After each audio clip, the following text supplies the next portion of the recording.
সম্মানিত সুধী, আসুন আমরা এই সময় সাধু মার্ক রচিত মঙ্গল সমাচারের 2 অধ্যায় 1 থেকে 12 পদ পাঠটি শ্রবণ করি।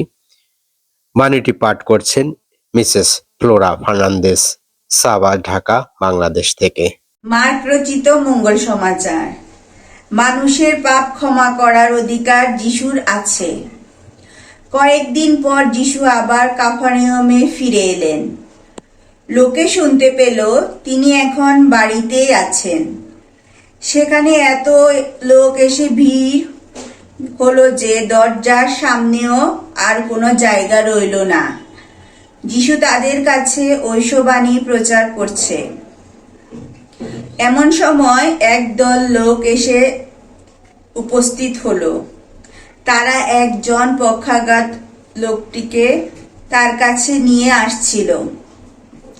4 জন লোক তাকে বয়ে আনছিল।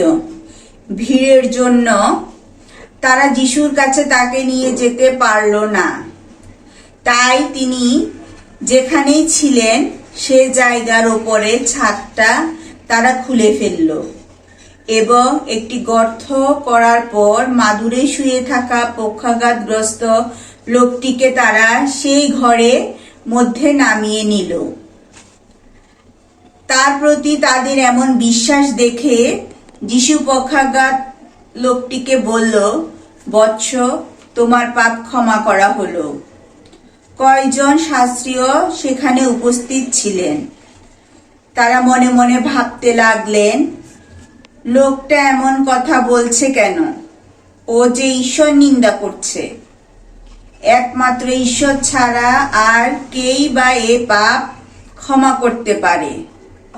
তারা যে এমন মনে মনে চিন্তা করছে, যিশু তা আর বুঝতে দেরি হলো না। তাই তিনি তাকে বললেন, আপনারা মনে মনে এসব কথা ভাবছেন কেন? এ পক্ষাঘাতগ্রস্ত লোকটিকে কোনটা বলা সহজ, তোমার পাপ ক্ষমা করা হলো, না ওঠো, তোমার মাদুর তুলে নাও আর হেঁটে বেড়াও?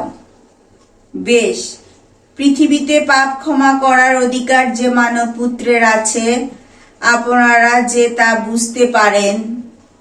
তিনি তখন পক্ষাঘাতগ্রস্ত লোকটিকে বললেন, আমি তোমাকে বলছি, ওঠো, তোমার মাদুর তুলে নাও আর ঘরে যাও। সে উঠে দাঁড়ালো আর তখনই সকলের সামনে মাদুর তুলে নিয়ে সেখান থেকে চলে গেল।